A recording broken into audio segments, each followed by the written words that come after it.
ভারতের সীমান্ত পরিস্থিতি ক্রমেই জটিল হয়ে উঠছে। পূর্ব, পশ্চিম এবং উত্তরে সব দিক থেকেই যেন ঘনিয়ে আসছে সামরিক উত্তেজনা। চীন, পাকিস্তান এবং বাংলাদেশকে ঘিরে কূটনৈতিক ও প্রতিরক্ষা ক্ষেত্রে নতুন নতুন চ্যালেঞ্জের মুখে পড়ছে নরেন্দ্র মোদী সরকার। এর মধ্যেই পাকিস্তানের নতুন স্বল্প পাল্লার ব্যালিস্টিক ক্ষেপণাস্ত্র ফাতেহ-2 ভারতীয় প্রতিরক্ষা ব্যবস্থার জন্য বড় ধরনের হুমকি হয়ে দাঁড়িয়েছে। পাকিস্তানি সেনাবাহিনী দাবি করেছে তারা ইতোমধ্যে ফাতেহ-2 ক্ষেপণাস্ত্র নিয়ন্ত্রণ রেখা সংলগ্ন অঞ্চলে মোতায়েন করেছে।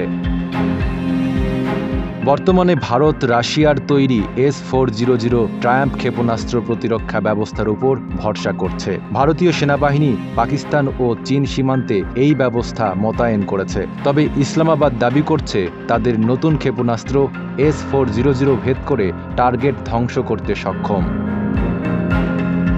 ফাতেহ-2 হল পাকিস্তানের শর্ট রেঞ্জ ব্যালিস্টিক মিসাইল, যা প্রায় 400 কিলোমিটার দূরত্বের লক্ষ্যবস্তুতে আঘাত হানতে পারে। 2023 সালের ডিসেম্বর মাসে রাওয়ালপিন্ডিতে এই ক্ষেপণাস্ত্রের প্রথম পরীক্ষা চালানো হয় এবং 2023 সালের মে মাসে সৈন্যদের এর ব্যবহারের প্রশিক্ষণ দেওয়া হয়। পাকিস্তানের দাবি এটি এমনভাবে তৈরি করা হয়েছে যাতে শত্রুর আকাশ প্রতিরক্ষা ব্যবস্থাকে অকার্যকর করে দেওয়া যায়।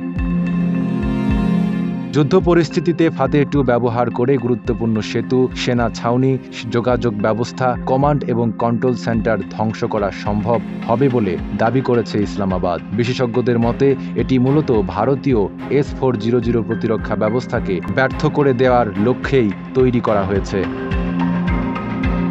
চলতি বছরের 3 মার্চ পাকিস্তানের সরকার নিয়ন্ত্রণ রেখার কাছে ফাতেহ-2 মোতায়েনের চূড়ান্ত সিদ্ধান্ত নেয়।